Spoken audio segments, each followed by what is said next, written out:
प्राचीन समय की बात है। एक छोटे से गांव में धर्मपाल नाम का एक सच्चा भक्त रहता था। धर्मपाल दिन रात भगवान की पूजा और सेवा में लगा रहता था। उसका मानना था कि सच्ची भक्ति और सेवा से ही भगवान प्रसन्न होते हैं। एक दिन भगवान ने धर्मपाल की भक्ति से प्रभावित होकर उसकी परीक्षा लेने का निश्चय किया। भगवान एक बूढ़े व्यक्ति का रूप धारण कर धर्मपाल के घर पहुंचे। बूढ़े व्यक्ति ने धर्मपाल से कहा, मुझे बहुत भूख लगी है, क्या तुम मुझे भोजन दे सकते हो? धर्मपाल ने बिना सोचे समझे तुरंत भोजन की व्यवस्था की और बूढ़े व्यक्ति को प्रेम पूर्वक भोजन कराया।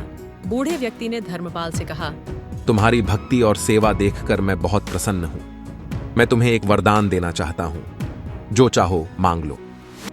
धर्मपाल ने नम्रता से कहा, भगवान, मुझे किसी वरदान की आवश्यकता नहीं है, मैं बस आपकी सेवा करना चाहता हूँ। लेकिन बूढ़े व्यक्ति ने जोर देकर कहा कि वह कुछ मांग ले।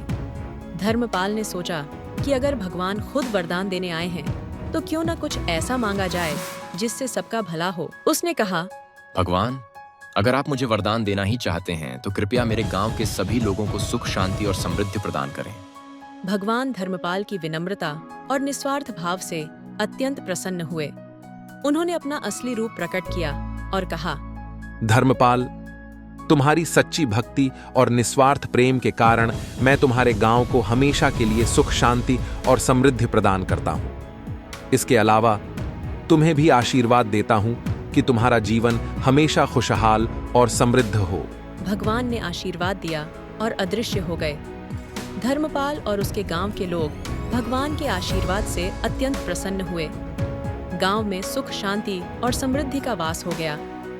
धर्मपाल की भक्ति और सेवा का उदाहरण पूरे गांव में फैल गया और लोग भी भगवान की सच्ची भक्ति और सेवा करने लगे। इस कहानी से हमें यह सीख मिलती है कि सच्ची भक्ति और निस्वार्थ सेवा से भगवान प्रसन्न होते हैं।